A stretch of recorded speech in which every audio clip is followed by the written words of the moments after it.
فرزند زہرا یہ حالات برے ہیں۔ کاشانہ بصیرت ایک ایسا مکمل یوٹیوب چینل جس پر محروم بصارت کے لیے بالخصوص اور تمام افراد کے لیے بالعموم سینکڑوں کی تعداد میں اسلامی کتب دستیاب ہیں۔ لہذا گزارش ہے کہ آپ اپنی ذمہ داری نبھاتے ہوئے کاشانہ بصیرت کو سبسکرائب کرنے کے ساتھ ساتھ بیل آئیکن کو پریس کیجئے تاکہ آپ علم کے حصول کے ساتھ ساتھ مذہب اہل بیت کی اشاعت میں بھی اہم کردار ادا کرتے رہیں۔ کاشانہ بصیرت۔ فرزند زہرا یہ حالات برے ہیں۔ بسم اللہ الرحمن الرحیم۔ السلام علیکم۔ یہ کتاب آپ کے لیے کاشانہ بصیرت کی یوٹیوب چینل کی جانب سے ریکارڈ کی جا رہی ہے۔ نام کتاب حیات القلوب، جلد سوم، در بیان امامت، مؤلفہ علامہ سید محمد باقر مجلسی علیہ رحمہ۔ اب ہم کتاب کا پارٹ نمبر 27 پڑھیں گے۔ دوسرا باب، صفحہ نمبر 326، 31ویں فصل، شجرہ طیبہ کی تعویل اہل بیت علیہم السلام، شجرہ ملعونہ کی تعویل ان کے دشمنوں سے۔ خدا تعالیٰ فرماتا ہے، پارہ نمبر 13 سورہ ابراہیم، آیت نمبر 24 تا 26، یعنی خدا نے درخت طیبہ یعنی نیک اور پاکیزہ کلمہ کی، جو بعض کے قول کے مطابق لا الہ الا اللہ ہے اور بعض کے قول کے مطابق ہر نیک کلام اور مثال اس درخت طیبہ سے دی ہے، جو بہت بڑھنے والا اور خوب پھیلنے والا ہے، جس کی جڑیں زمین میں بہت نیچے اور مضبوط ہوں اور اس کی شاخیں آسمان تک پہنچی ہوئی ہوں، اور وہ درخت ہمیشہ یا ہر سال یا ہر 6 ماہ کے بعد خدا کے حکم اور اس کی قدرت سے پھل دیتا ہو۔ بعض لوگوں نے کہا ہے کہ وہ درخت خرما ہے، اور بعض کا قول ہے کہ ہر اس درخت کی مثال دی ہے جس کی جڑیں زمین میں پھیلی ہوئی ہیں اور اس کی شاخیں آسمان تک پہنچی ہوں، اور جب چاہو اس میں سے پھل لے لو، اگرچہ خارج میں ایسا کوئی درخت موجود نہ ہو۔ اور بعض کہتے ہیں کہ کلمہ طیبہ ایمان ہے، اور شجرہ طیبہ سے بھی مراد ایمان۔ خدا نے یہ مثال لوگوں کے لیے بیان کیا تاکہ وہ نصیحت حاصل کریں، اور کلمہ خبیثہ کی مثال کلمہ شرک ہے، یا ہر باطل اعتقاد اور برا کلام جس سے خدا نے منع فرمایا ہو، اس برے درخت خبیث کے مانند ہے، جو بڑھنے والا نہ ہو، اس کا پھل بھی برا ہو، اس کی جڑ اوپر ہی نکلی ہو اور اس کو ثبات و قرار نہ ہو۔ بعض نے کہا کہ وہ درخت خنتل یعنی تھوڑ کا ہے۔ بعض کا قول ہے کہ وہ کانٹے دار درخت ہے۔ بعض کہتے ہیں کہ اس سے مراد بہت بدبودار اور بہت کمزور درخت ہے جس کا وجود بظاہر نہیں ہے۔ دونوں تشبیہ نہایت مکمل اور واضح ہیں، کیونکہ کلمات صادقہ اور عقائد حقہ اس درخت کے مانند ہیں، جس کی جڑیں مضبوط، شک و شبہات کی آندھیوں سے اپنی جگہ سے نہیں ہلتی، اور اس کی شاخیں آسمان کی جانب بلند ہوتی ہیں اور بہت بلند ہوتی جاتی ہیں، اور وہ کلمات و عقائد حق بارگاہ الہی میں مقبول ہوتے ہیں، اور روز بروز صحیح غور و فکر اور نیک اعمال کے سبب فیوزات الہی کی بارش سے وہ درخت پھلدار ہوتا جاتا ہے اور دنیا میں آنن فانن پاکیزہ پھل دیتا ہے، اور یقین اور اعمال صالح کی زیادتی اور اچھے اخلاق کی وجہ سے قرب الہی حاصل کرتا جاتا ہے، اور اہل باطل ہر چند کوشش کرتے ہیں کہ اس کو نکال پھینکیں اور برباد کر دیں، لیکن نہیں کر سکتے، اور آخرت میں وہ درخت نعیم ابدی اور نہ ختم ہونے والی لذتوں اور بلند درجوں کے ثمر سے بہرمند کرتا ہے، اور جھوٹی باتیں اور باطل عقائد عقل سلیم کے لیے خنتل کے مانند کڑوے اور ناگوار ہیں۔ ہر چند گمراہ اور جاہل لوگ اس کی تقویت میں کوشش کرتے رہتے ہیں، لیکن وہ جڑ سے جلد اکھڑ جاتا ہے، اس کو ثبات نہیں ہوتا، اور آخرت میں اس کا ثمرہ خرابی اور بربادی ہے۔ جہنم میں تھوڑ، پیپ اور خون کھانے اور پینے کے سوا کچھ نہیں ہوگا۔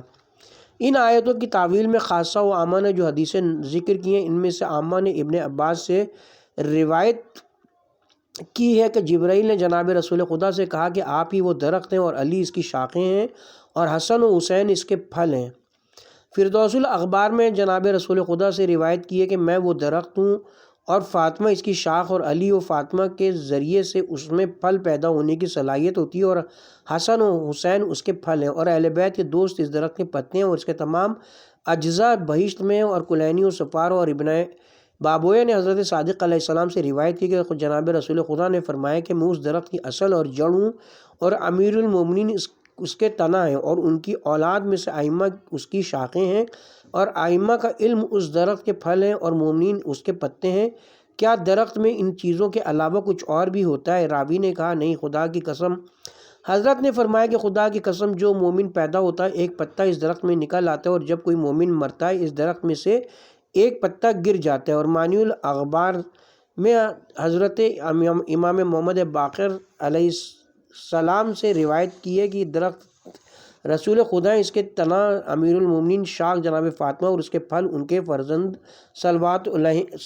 اللہ علیہم ہیں، اور اس کے پتے ہمارے شیعہ ہیں۔ بے شک ہمارے شیعوں میں سے جب کوئی مومن مر جاتا ہے تو اس درخت کا پتا ٹوٹ جاتا ہے، اور اگر ہمارے شیعوں میں سے کسی کے ہاں کوئی لڑکا پیدا ہوتا ہے تو ایک پتا اس درخت میں اگ آتا ہے۔ علی بن ابراہیم اور صفار نے انہی حضرت سے روایت کی ہے کہ درخت رسول خدا ہے، جن کا نسب بنی ہاشم میں ثابت ہے۔ اس کا تنا علی بن ابی طالب ہے، اس کی شاخ جناب فاطمہ سلام اللہ علیہا، اور اس کے پھل فرزندان علی و فاطمہ، اور اس کے پتے ان کی شیعہ ہیں۔ وہ علوم ہیں جن سے ائمہ اپنے شیعوں کو حج و عمرے میں مسائل حلال و حرام کا فتویٰ دیتے ہیں۔ بصائر الدرجات میں حضرت صادق علیہ السلام سے روایت کی ہے، شجرے سے سدرۃ المنتہا مراد ہے۔ رسول خدا اس کی جڑ علی، اس کا تنا فاطمہ، اس کی شاخ اور ذریت فاطمہ میں سے ائمہ اس کی شاخیں اور اس کے پتے ان کے شیعہ ہیں، اور اس کے پھل جو ہر وقت فراہم ہیں وہ علوم ہیں جو ہر وقت ائمہ سے پوچھے جاتے ہیں، اور وہ ان کے جواب میں فرماتے ہیں۔ لوگوں نے پوچھا کہ اس کو منتہا کیوں کہتے ہیں؟ فرمایا اس لیے کہ خدا کی قسم دین خدا اس تک منتہا ہوتا ہے، اور جو اس درخت کا پتا نہیں ہے وہ نہ مومن ہے نہ ہمارے شیعوں میں ہے۔ عیاشی نے حضرت صادق علیہ السلام سے روایت کی کہ شجرہ طیبہ ایک مثال ہے جس کو خدا نے اپنے پیغمبر کے اہل بیت کے بارے میں فرمایا ہے، اور شجرہ خبیثہ وہ مثال ہے جو ان کے دشمنوں کے بارے میں بیان کیا، اور مجموع بیان میں حضرت باقر علیہ السلام سے روایت کی کہ شجرہ خبیثہ سے مراد شجرہ خبیثہ سے بنی امیہ مراد ہیں۔ خدا تعالیٰ کے اس قول پارہ نمبر 15 بنی اسرائیل آیت نمبر 60، یعنی ہم نے جو خواب تم کو دکھایا ہے وہ لوگوں کے لیے امتحان اور آزمائش ہے، اور شجرہ ملونہ بھی لوگوں کے لیے ایک فتنہ ہے، اور ہم لوگوں کو ڈراتے ہیں مگر لوگ اور سرکشی اور بغاوت کرتے ہیں۔ اس کی تفسیر میں بہت سی حدیثیں وارد ہوئی ہیں کہ شجرہ ملونہ سلسلہ بنی امیہ، چنانچہ عیاشی اور دوسرے محدثوں نے بہت سی سندوں کے ساتھ حضرت امیر المومنین اور حضرت باقر و حضرت صادق علیہ السلام سے روایت کی کہ شجرہ ملونہ بنی امیہ کا سلسلہ ہے، جیسا کہ عیاشی نے روایت کی ہے۔ ایزن بہت سی سندوں کے ساتھ حضرت صادق علیہ السلام سے اسی آیت کی تفسیر میں روایت کی کہ رسول خدا نے خواب میں دیکھا کہ ایک جماعت کے لوگ میرے منبر پر جاتے ہیں اور لوگوں کو دین سے برگشتہ کرتے ہیں۔ اس کے بعد جبرائیل یہ آیت لے کر نازل ہوئے کہ خلفائے جور اور بنی امیہ تمہارے منبر پر بیٹھیں گے اور لوگوں کو دین سے برگشتہ کریں گے۔ ایزن عیاشی نے حضرت صادق سے روایت کی ہے کہ ایک روز جناب رسول خدا محزون و مغموم گھر سے باہر نکلے، صحابہ نے رنجیدگی کا سبب دریافت کیا، فرمایا کہ آج رات میں نے خواب میں دیکھا کہ بنی امیہ کی اولاد میرے منبر پر چڑھتے ہیں، تو میں نے حق تعالیٰ سے سوال کیا کہ کیا یہ میری زندگی میں ہوگا؟ تو خدا نے فرمایا کہ تمہاری وفات کے بعد ہوگا۔ دوسری روایت کے مطابق پیغمبر نے فرمایا کہ میں نے بنی امیہ کے 12 اشخاص کو منبر پر چڑھتے ہوئے دیکھا، اور شیخ تبریسی نے روایت کی کہ چند بندروں کو منبر پر اترتے دیکھا۔ پیغمبر خدا اس کے بعد جب تک زندہ رہے ان کو کسی نے ہنستے ہوئے نہیں دیکھا۔ حدیث صحیفہ کاملہ میں حضرت صادق علیہ السلام سے روایت ہے کہ ایک روز جناب حضرت رسالت مآب پر جب کہ آپ بالائے منبر تھے خواب طاری ہوا۔ آپ نے خواب میں چند مردوں کو دیکھا کہ آپ کے منبر پر اچکتے کودتے ہیں جس طرح بندر اچکتے ہیں، اور لوگوں کو پس پشت واپس کرتے ہیں۔ یہ دیکھ کر حضرت چونک پڑے اور آپ کے روح مبارک سے آثار رنج و اندو ظاہر ہوئے۔ اس وقت جبرائیل اس آیت کو لائے اور شجرہ ملونہ کی بنی امیہ سے تفسیر کی۔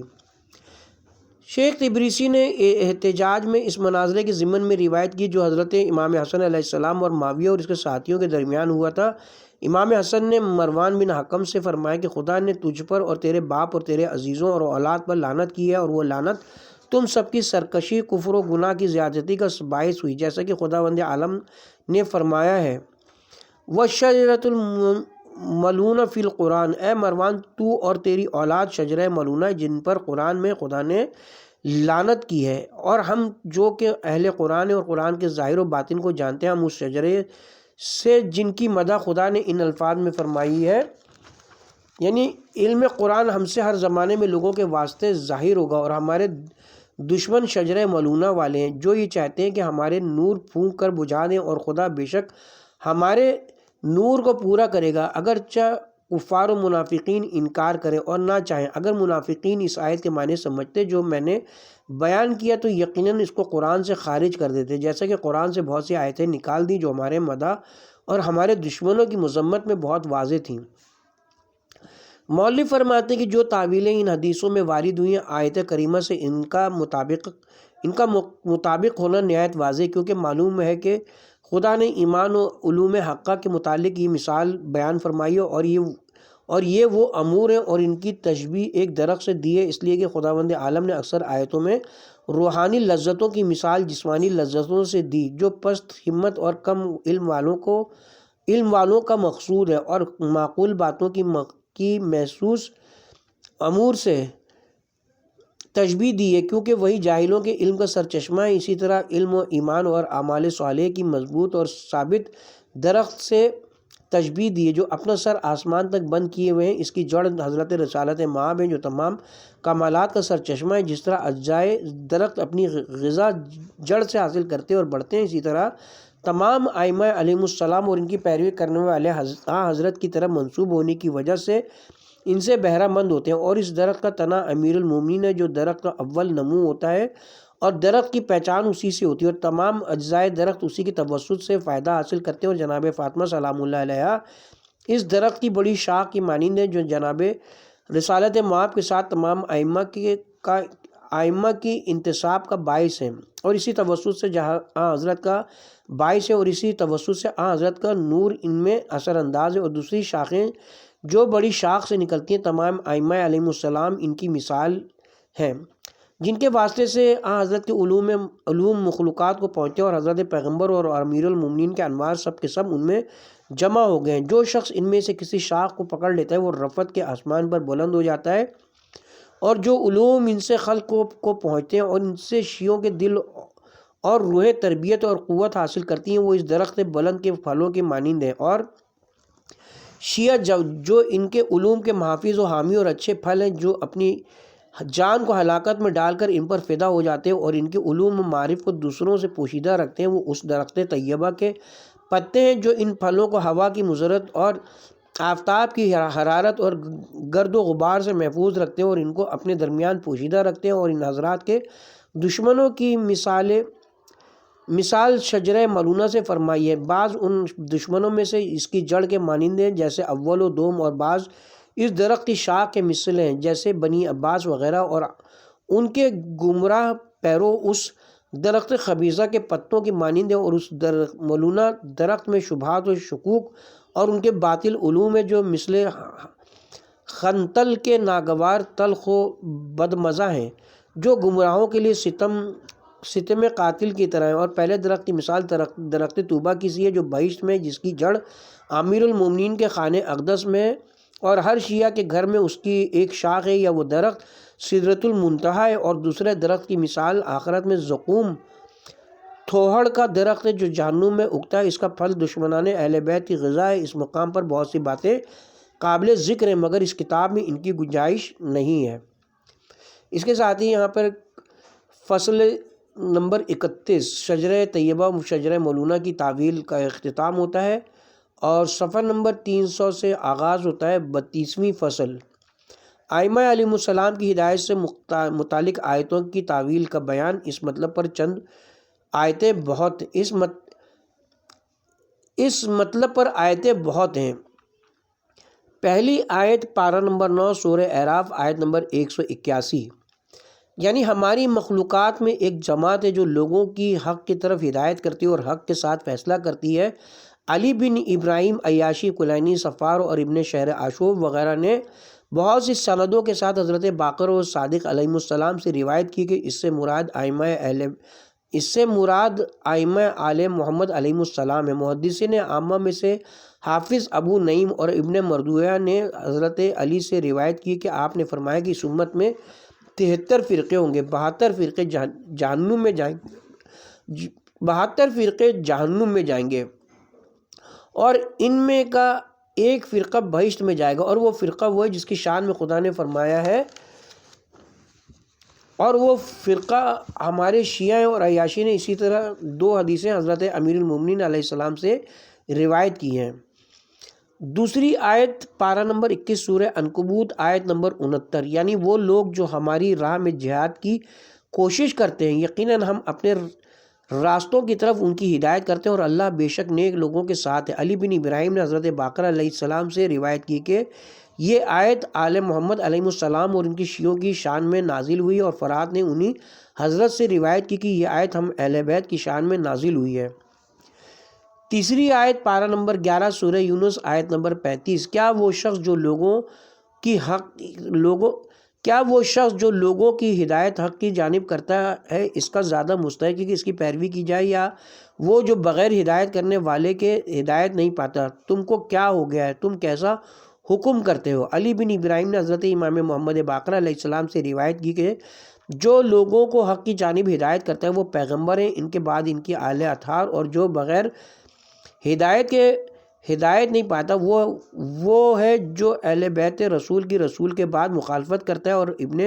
شہر عاشوب نے زید بن علی سے روایت کی ہے، اور پہلے ہم نے بیان کیا کہ یہ آیت امامت ائمہ کے بارے میں بہت واضح ہے، کیونکہ بالاتفاق ان میں سے ہر ایک اپنے اہل زمانہ سے سب سے زیادہ علم والے تھے، خصوصاً ان لوگوں سے جنہوں نے خلافت کا دعویٰ کیا ہے۔ چوتھی آیت پارہ نمبر 20 سورہ قصص آیت نمبر 50، اور اس شخص سے زیادہ کون گمراہ ہوگا جو خدا کی ہدایت کے بغیر اپنی خواہش نفس کی پیروی کرتا ہے۔ کلینی اور صفار وغیرہ نے حضرت امام رضا علیہ السلام سے صحیح سندوں کے ساتھ روایت کی کہ اس سے وہ شخص مراد ہے جو ہدایت کرنے والے اماموں میں سے کسی امام کی ہدایت کے بغیر دین اختیار کر لے۔ دوسری روایت میں کہ ائمہ ہدیٰ میں سے کسی امام کی ہدایت کے بغیر دین اختیار کرے۔ کلینی نے روایت کی ہے کہ حضرت امام علیہ السلام نے صدیر سراج سے فرمایا کہ کیا میں تمہیں ان لوگوں کو دکھاؤں جو دین خدا سے لوگوں کو روکتے ہیں؟ اس نے جو دیکھا تو مسجد میں گمراہوں کے امام اور پیشوا بیٹھے ہوئے تھے۔ امام نے فرمایا کہ یہ لوگ دین خدا کے رہزن ہیں جو خدا کی جانب سے بغیر ہدایت کے اور کتاب کے اپنے کو ہادی ظاہر کرتے ہیں۔ اگرچہ یہ چند خبیث اپنے گھروں میں بیٹھے رہیں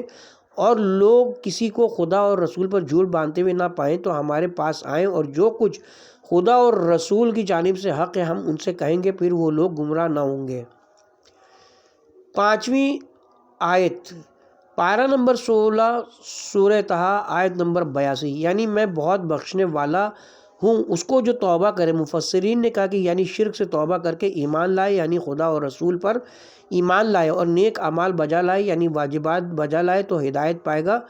مفسرین کا قول ہے کہ ایمان پر قائم رہے یہاں تک کہ دنیا سے رخصت ہو، یا ایمان کے بعد شک نہ کرے، یا یہ کہ دین میں بدعت نہ کرے۔ کلینی و عیاشی اور ابن مہیار نے حضرت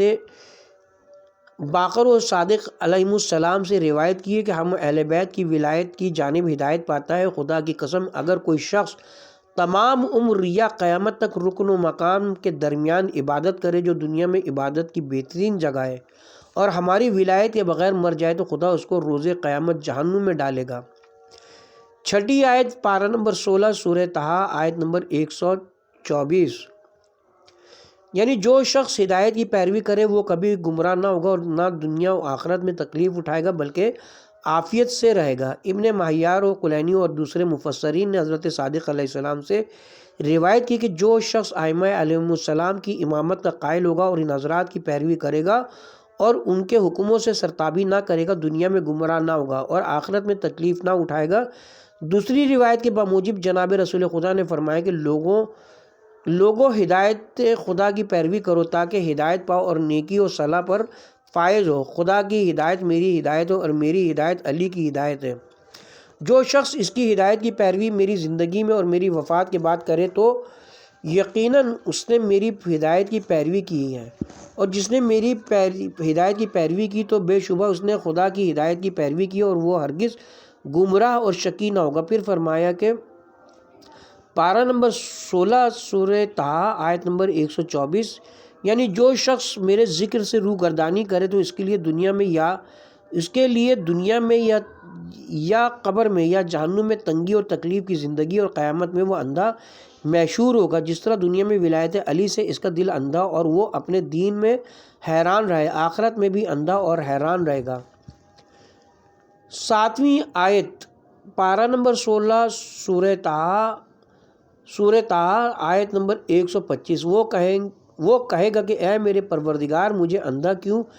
محشور کیا، حالانکہ میں دنیا میں بینا تھا۔ پارہ نمبر 16 آیت نمبر 126 سورہ طٰہٰ، حق تعالیٰ فرمائے گا کہ اسی طرح تیرے پاس ہماری آیتیں اور نشانیاں آئیں تو ان کو تو نے فراموش کر دیا۔ حضرت نے فرمایا کہ آیات سے مراد آئمہ ہیں جن کی مطابق تو نے ترک کر دی، اسی طرح ہم نے آج تجھ کو فراموش کر دیا، یعنی تجھ کو جہنم میں ڈالوں گا جس طرح تو نے ہمارے خلفاء کو ترک کر دیا تھا اور ان کی باتیں نہیں مانی تھیں۔ آیت نمبر 127 سورہ طٰہٰ، یعنی ہم اسی طرح جزا دیتے ہیں اس کو جو خدا کی نافرمانی میں حد سے گزر جاتا ہے اور اپنے پروردگار کی آیتوں پر ایمان نہیں لایا۔ حضرت نے فرمایا کہ مطلب یہ کہ ایسی ہی چیز ہم اس کو دیتے ہیں جو دشمنی کے سبب سے آئمہ کو ترک کرتا ہے اور ان کی امامت کا اعتقاد نہیں کرتا اور ان کے آثار کی پیروی نہیں کرتا اور آل محمد کی عداوت کے سبب حد سے گزر جاتا ہے۔ 8ویں آیت، آیت نمبر 135 سورہ طٰہٰ، پارہ نمبر 16، یعنی بہت جلد معلوم ہو جائے گا کہ صراط مستقیم پر کون ہے اور کون ہے جس نے ہدایت پائی۔ ابن ماہیار وغیرہ نے بہت سی سندوں کے ساتھ حضرت باقر و صادق علیہ السلام سے روایت کی کہ امیر المومنین علی بن ابی طالب صاحب صراط المستقیم ہے، اور جو شخص کے ہدایت یافتہ ہے وہ ہے جس نے ہماری ولایت قبول کی ہے۔ 9ویں آیت، پارہ نمبر 7 سورہ انعام آیت نمبر 90، یعنی یہ وہ ہیں جن کی ہدایت خدا نے کی ہے، لہٰذا ان کی ہدایت کی اقتداء اور پیروی کرو۔ عیاشی نے حضرت صادق علیہ السلام سے روایت کی کہ ہم ان میں سے ہیں جن کی ہدایت خدا نے کی ہے، چاہے کہ لوگ ہماری پیروی کریں۔ 10ویں آیت، پارہ نمبر 15 سورہ بنی اسرائیل آیت نمبر 9، یعنی بے شک یہ قرآن لوگوں کو ہدایت کرتا ہے اس طریقے کی جانب جو سب سے صحیح طریقہ ہے۔ صفار اور عیاشی نے حضرت باقر و صادق علیہ السلام سے روایت کی کہ اس طریقے سے مراد امام اور اس کی ولایت ہے جو سب سے صحیح طریقہ ہے۔ 11ویں آیت، پارہ نمبر 2 سورہ بقرہ آیت نمبر 185، اس وجہ سے خدا کو بزرگی کے ساتھ یاد کرو کہ اس نے تمہاری ہدایت کی ہے۔ محاسن میں روایت کی کہ تکبیر خدا کی تعظیم اور ہدایت اہل بیت علیہ السلام کی ولایت ہے۔ 12ویں آیت، پارہ نمبر 8 سورہ اعراف آیت نمبر 42، یعنی اہل بہشت کہیں گے کہ ہم خدا کا شکر اور اس کی حمد بجا لاتے ہیں جس نے ہماری اس طرف یعنی بہشت اور اس کی نعمتوں کی جانب ہدایت کی، یا اس عمل کی جانب جس کے سبب ہم اس کے مستحق ہوئے، حالانکہ ہم اس کے اہل نہ تھے کہ ہم اس کے مستحق ہوتے یا اس کی طرف ہدایت پاتے۔ اگر ایسا نہ ہوتا کہ خدا ہماری ہدایت کرتا۔ کلینی نے حضرت صادق علیہ السلام سے روایت کی کہ قیامت کے روز جناب رسول خدا اور امیر المومنین اور تمام ائمہ اطہار صلوات اللہ علیہم کو بلائیں گے اور مخلوق کا حساب اور ان کی شفاعت کے لیے ان حضرات کو روکیں گے۔ جب شیعہ ان کو اس عظیم مرتبے پر دیکھیں گے تو خوش ہوں گے اور خدا کا شکر بجا لائیں گے۔ الحمدللہ الذی ہدانا لہذا، یعنی خدا نے ولایت امیر المومنین کی جانب ہماری ہدایت کی اور ان کے بعد ائمہ اطہار کی ولایت کی جانب۔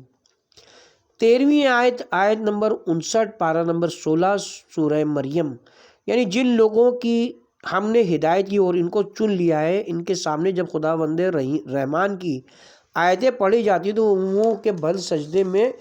گر پڑتے ہیں اور خوف خدا سے روتے ہیں۔ تبریسی اور ابن شہر آشوب نے حضرت امام زین العابدین علیہ السلام سے روایت کی ہے، آپ نے فرمایا کہ اس آیت سے مراد ہم ہے اور یہ ہماری مدح میں نازل ہوئی ہیں۔ اس کے ساتھ ہی 32ویں فصل اپنے اختتام کو پہنچی اور صفحہ نمبر 336 سے آغاز ہوتا ہے۔ 33ویں فصل ان آیتوں کی تعویل کا بیان جو امام اور امت پر مشتمل ہے اور ائمہ کی شان میں ہے۔ پہلی آیت، پارہ نمبر 4 سورہ آل عمران آیت نمبر 104، یعنی تم میں سے ایک گروہ ایسا ہونا چاہیے جو لوگوں کو نیکی اور دین حق کی طرف بلائیں اور نیکیوں کا حکم کریں اور برائیوں سے منع کریں۔ شیخ تبریسی نے حضرت صادق علیہ السلام سے روایت کی کہ حضرت صادق علیہ السلام اس آیت کو اس طرح پڑھتے تھے، یعنی چاہیے کہ تم میں ائمہ اور پیشوا ہوں جو ان اوصاف سے متصف ہوں۔ مولوی فرماتے ہیں کہ اگر اس آیت میں لفظ امت ہو تب بھی مراد ائمہ ہی ہوں گے، کیونکہ نیکیوں کا حکم دینا اور برائیوں سے منع کرنا انہی حضرات کا مؤثر کام ہے۔ مترجم۔ دوسری آیت پارہ نمبر 4 سورہ آل عمران آیت نمبر 110، یعنی تم بہترین امت ہو جو لوگوں کی بھلائی کے لیے پیدا کیے گئے ہو، تم لوگوں کو نیکیوں کا حکم دیتے ہو اور برائیوں سے روکتے ہو اور خدا پر ایمان رکھتے ہو۔ علی بن ابراہیم نے بسند حسن مثل صحیح کے ابن سنان سے روایت کی کہ میں نے اس آیت کو حضرت صادق علیہ السلام کے سامنے پڑھا تو حضرت نے فرمایا کہ کیا یہی امت تمام امتوں میں بہتر ہے جس نے امیر المومنین اور امام حسن اور امام حسین علیہ السلام کو شہید کیا؟ پھر ایک شخص نے عرض کی آپ پر فدا ہوں تو یہ آیت کس طرح نازل ہوئی؟ حضرت نے فرمایا کہ یعنی تم بہترین ائمہ ہو جو لوگوں کی ہدایت کے لیے پیدا کیے گئے ہو۔ پھر فرمایا کہ کیا تم نہیں دیکھتے ہو کہ خدا نے اس کے بعد ان کی مدح ان اوصاف کے ساتھ کی جو اماموں کی صفتیں، اور عیاشی نے حضرت صادق علیہ السلام سے روایت کی کہ یہ آیت محمد صلی اللہ علیہ وسلم اور ان کے اوصیاء کی شان میں نازل ہوئی ہے۔ دوسری معتبر حدیث میں بھی حضرت صادق علیہ السلام سے اس آیت کی تفسیر میں روایت کی کہ امت سے وہ امت مراد ہے جن پر دعائے جناب ابراہیم واجب ہوئی ہے، جیسا کہ خداوند عالم فرماتا ہے۔ پارہ نمبر 1 سورہ بقرہ آیت نمبر 127 تا 129، یعنی اس وقت کو یاد کرو جب ابراہیم و اسماعیل خانہ کعبہ کی بنیادیں اٹھا رہے تھے تو دعا کرتے جاتے تھے کہ پالنے والے یہ ہماری خدمت قبول فرما، بے شک تو سننے والا اور جاننے والا ہے، پالنے والے ہم کو اپنا موتی و فرما بردار قرار دے اور ہماری ذریت اور اولاد میں سے اپنی اطاعت کرنے والی ایک امت قرار دے اور مناسک حج سے ہم کو آگاہ فرما اور ہماری توبہ اور ہماری توجہ قبول کر، بے شک تو ہی بڑا قبول کرنے والا اور رحم کرنے والا ہے۔ ہمارے پروردگار اس امت میں سے ایک رسول مبعوث فرما جو ان کو تیری آیتیں پڑھ کر سنائے اور ان کو کتاب و حکمت کی تعلیم دے اور ان کو عقائد و اخلاق و اعمال بد سے پاک کرے، بے شک تو غالب اور حکمت والا ہے۔ جب خدا نے ابراہیم و اسماعیل کی دعا قبول کر لی تو مقرر فرمایا کہ ان کی ذریت میں سے ائمہ مسلمہ اطاعت کرنے والے ہوں اور اس امت میں انہی میں سے ایک رسول مقرر کرے جو خدا کی آیتیں پڑھ کر ان کو سنائے اور کتاب و حکمت کی تعلیم دے۔ حضرت ابراہیم نے اس کے بعد دوسری دعا کی کہ اس ذریت کو خدا کے ساتھ شریک کرنے اور بتوں کو پوجنے سے پاک و محفوظ رکھے تاکہ امامت ان میں ہو سکے اور لوگ ان کی پیروی کریں۔ پھر کہا پارہ نمبر 13 سورہ ابراہیم آیت نمبر 36، یعنی اے میرے پروردگار اس شہر مکہ کو جائے امن و امان قرار دے اور ہم کو اور ہماری اولاد کو اس بات سے محفوظ رکھے کہ ہم بتوں کی پرستش کریں۔ خدا بندہ ان بتوں نے لوگوں کی اکثریت کو گمراہ کر دیا ہے، لہٰذا جو میری پیروی کرے وہ مجھ سے اور جو میری نافرمانی کرے تو بے شک تو بڑا بخشنے والا اور مہربان ہے۔ حضرت نے فرمایا کہ ائمہ اور امت مسلمہ وہی ہو سکتے ہیں جن میں سے پیغمبر مبعوث ہوئے اور وہ ذریت ابراہیم ہوگی، لہٰذا امت وسطیٰ اور خیر امت پیغمبر کے اہل بیت ہیں جن میں سے رسول مبعوث ہوئے اور خداوند عالم نے لوگوں کی قلوب ان کی طرف پھیر دی ہیں۔ وہ خلیل کی دعا کی وجہ سے ابن شہر عاشوب نے حضرت امام باقر علیہ السلام سے روایت کی کہ خیر امت سے مراد اہل بیت رسول ہے، اور دوسری روایت کے مطابق اہل بیت پیغمبر ہر اہل بیت سے زیادہ بہتر ہیں جو لوگوں کی ہدایت کے لیے پیدا کیے گئے۔ اذن حضرت باقر علیہ السلام سے روایت کی ہے کہ آپ نے اس آیت کی اس طرح تلاوت فرمائی انتم خیر امتن، اور فرمایا کہ جبرائیل اسی طرح لائے تھے اور اس سے مراد محمد و علی اور ان کی اولاد میں سے ان کے اوصیاء صلوات اللہ علیہم اجمعین۔ مولوی فرماتے ہیں کہ ان احادیث شریفہ سے ظاہر ہو گیا کہ آیت میں انتم ہو یا کنتم، خواہ خیر امت ہو خواہ خیر ائمت ہو، ہر صورت میں ائمہ اہل بیت رسول سے خطاب ہے صلوات اللہ علیہم اور یہی حضرات مراد ہیں۔ اگر تمام امت سے خطاب ہو پھر بھی ان بزرگواروں کا خیر و بہتر ہونا اس اعتبار سے کہ ان حضرات کا شمار بھی امت میں ہے اور سیاق آیت سے ثابت ہے کہ مراد اس سے امت کا ہر شخص نہیں ہو سکتا۔ تیسری آیت پارہ نمبر 18 سورہ مومنون آیت نمبر 52، یہ امت تمہاری ہے جو ایک امت ہے اور تمہارا پروردگار ہوں، لہٰذا میرے عذاب سے ڈرو۔ اکثر مفسرین نے کہا کہ امت سے مراد ملت ہے۔ ابن مہیار اور ابن شہر عاشوب نے حضرت باقر علیہ السلام سے روایت کی کہ امت سے مراد آل محمد ہیں۔ چوتھی آیت پارہ نمبر 21 سورہ سجدہ آیت نمبر 24، یعنی ہم نے ان میں سے ایک امام اور پیشوا بنائے جو ہمارے حکم سے ہدایت کرتے ہیں اس لیے کہ انہوں نے صبر کیا اور ہماری آیتوں پر یقین رکھتے ہیں۔ دوسری جگہ فرعون اور اس کے لشکر کے ذکر کے بعد فرماتا ہے پارہ نمبر 20 سورہ قصص آیت نمبر 40، اور ہم نے ان کو ایسا امام بنایا جو لوگوں کو جہنم کی طرف بلاتے ہیں اور قیامت میں ان کی کچھ مدد نہ کی جائے گی، اور ہم نے اس دنیا میں ان کے پیچھے لعنت لگا دی اور قیامت کے دن وہ ذلیل اور رسوا ہوں گے۔ علی بن ابراہیم کلینی، صفار اور ابن ماہیار وغیرہ نے بہت سی سندوں کے ساتھ حضرت باقر و صادق علیہ السلام سے روایت کی کہ ائمہ سے کتاب خدا میں دو قسم کے امام ہیں، کیونکہ خدا نے فرمایا ہے یعنی لوگوں کو ہمارے حکم کے مطابق حکم دیتے ہیں، نہ کہ لوگوں کے حکم کے مطابق، اور خدا کے معاملے کو اپنے سے اور خدا کے حکم کو اپنے حکم سے مقدم رکھتے ہیں۔ دوسری جگہ وہ فرمایا ہے یعنی وہ پیشوان کفر و ضلالت ہیں، اپنے حکم کو خدا کے حکم سے مقدم رکھتے ہیں اور اپنی خواہش سے خدا کی کتاب کے خلاف حکم کرتے ہیں۔ بصائر الدرجات میں حضرت صادق علیہ السلام سے روایت کی کہ نیک کردار امام اور بد کردار امام سے دنیا کبھی خالی نہیں رہی ہے۔ نیک کردار امام وہ ہے